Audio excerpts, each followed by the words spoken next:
The importance of self-education. You should never trust anyone to teach you, because a lot of people only give you what makes you more useful to them.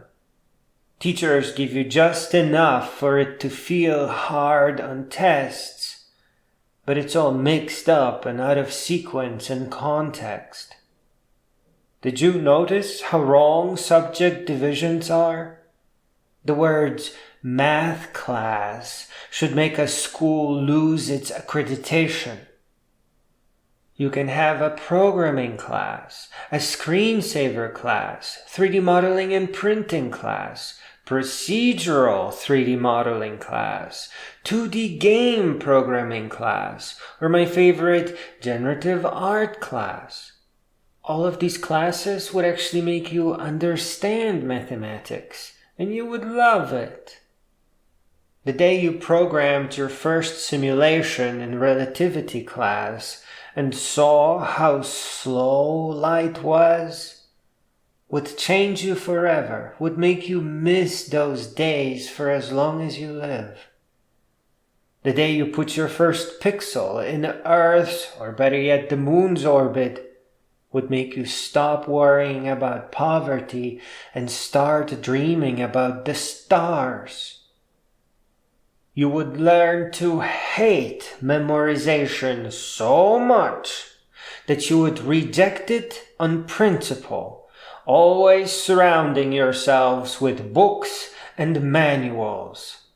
And you should never learn math before receiving your intellectual inheritance from all the world's greatest thinkers, held in high regard by all the clear-thinking intellectuals. Today, your teacher's motive is just to keep you passing state tests so that they can get paid and put food on their table. Your teachers, too, have been betrayed. They are so uneducated that they don't even know what effective education is. Standardized education as a whole is like rubble that crushes your personal curiosities and interests.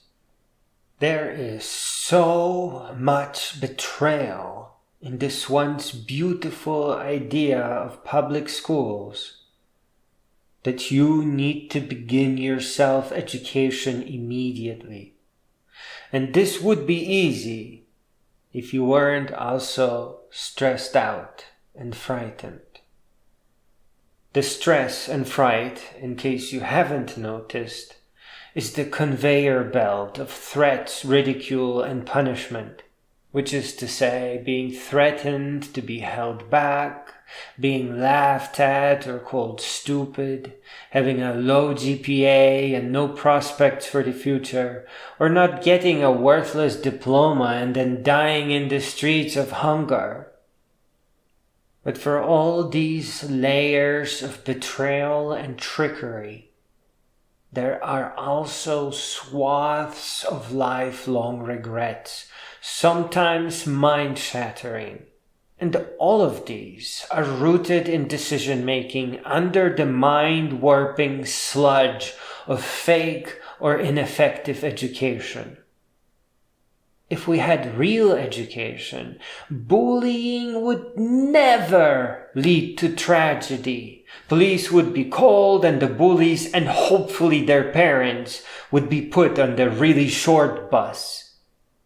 If we had real education, there would be no midlife crisis and no old people constantly bitching about life being all too short.